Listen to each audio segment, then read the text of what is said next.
Good evening, campers, it's me, Kira, and today we are going to talk about the book with the best cover ever. That is Starship Troopers by Robert A Heinlein. Now, before I talk about what Starship Troopers is, you will already know that this is sci-fi because the authors had to declare that they have an initial. No other literary genre requires authors to stick an initial into their name. I'm not entirely sure how Isaac Asimov even got away with it for so long. Starship Troopers, that film that everyone knows, and maybe you don't because I didn't. My mate came around 2 weeks ago and saw this beautiful cover on the sofa in the living room. I was about like 10 pages into it and he said, "Oh, that's the film with Neil Patrick Harris," and I went, "This is a film? Apparently it's a film." So in order to do my part, Starship Troopers, the novel, is absolutely nothing like Starship Troopers, the film.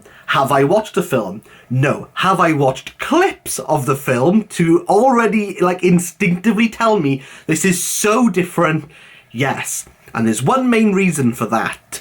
The bugs that they are fighting only happens at the beginning and end of this book. The majority of Starship Troopers is actually in base camp. They're preparing to fight the bugs. So if you've watched the film and never considered picking up the book, you should pick up the book because it's very different.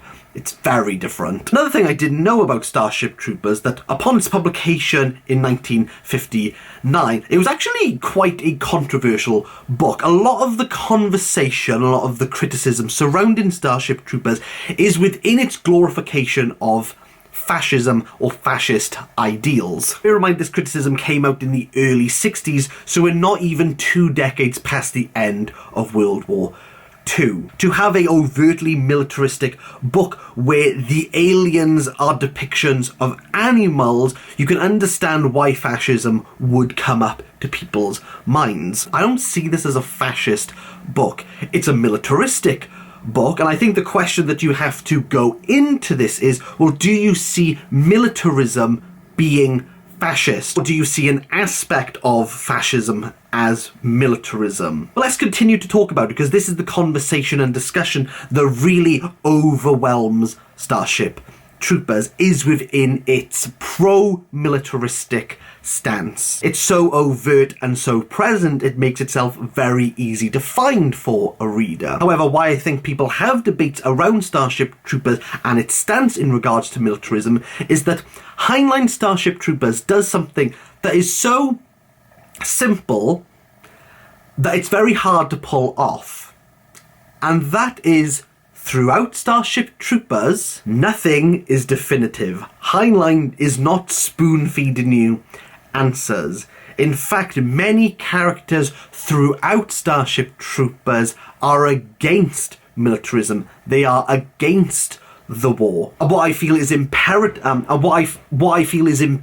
to the success of Starship Troopers is in its placement within the base camp. Johnny Rico, our protagonist in page 1, is wearing this almost like mecha power armor outfit. They crash land onto the bugs planet and have these bouncy legs that enable them to traverse a lot of terrain in order to kill the bugs. At that moment, we flash back and forth throughout his boot camp, where Rico's going to discover that having knowledge on certain subjects, having assumptions of how you feel about certain subjects, are not actually the outcome that people expect. That may or may not be the outcome once he has experienced war, once he has killed something. As I mentioned before, under this intergalactic government, in order to get full citizenship, you have to be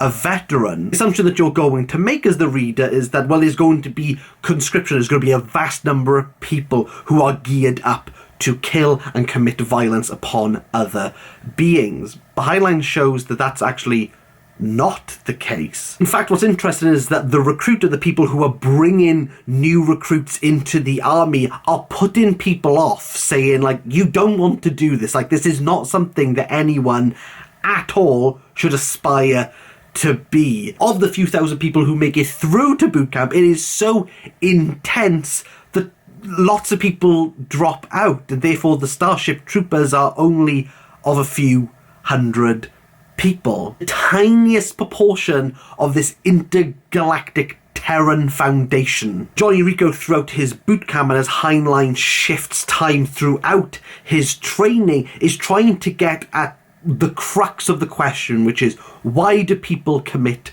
violence? Is there a need to commit violence, and is there a need for war? Again, Starship Troopers is inconclusive in all of this. It provides zero answers, and in fact the only answer that Rico gets is through his teacher, his veteran teacher of history and philosophy. Rico's parents shun him. Emotionally, they do not want him to join. They don't want their son fighting these bugs. His veteran teacher, on the other hand, through letters, is encouraging him and advising that throughout history, yes, there have been wrongs. Yes, there have been miscalculations. But the idea of fighting, this idea of warfare, might have to be perpetuated. Heinlein introduces this element at the right time. Rico is having second doubts. He's dealing with the emotional struggle between his parents, and it's only once the ideology, once it becomes a philosophical question, is when Rico is able to cut off the emotional ties. In fact, Rico doesn't really get emotional throughout all of this. He's brought in by the ideology, but is equally having qualms and quabbles with people who provide counter arguments, who further the arguments, who are able to sit somewhere in between. Rico and the reader are simultaneously being brought into these philosophical, ideological, grand ideas of violence, of warfare. But to emphasize, Heinlein here does have sympathy and empathy throughout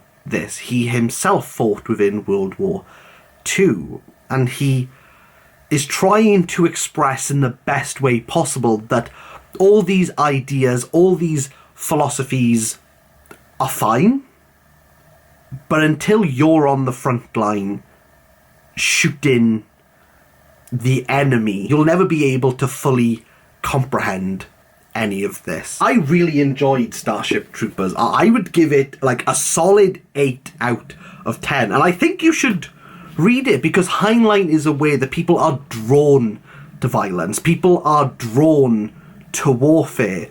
That's why he starts the book off with this grand opening of death, of destruction, and ends it on a very similar note. And it feels as though all the conversation that you've had in the middle seems to peter out for 5 minutes of entertainment, for 10 minutes of escapism.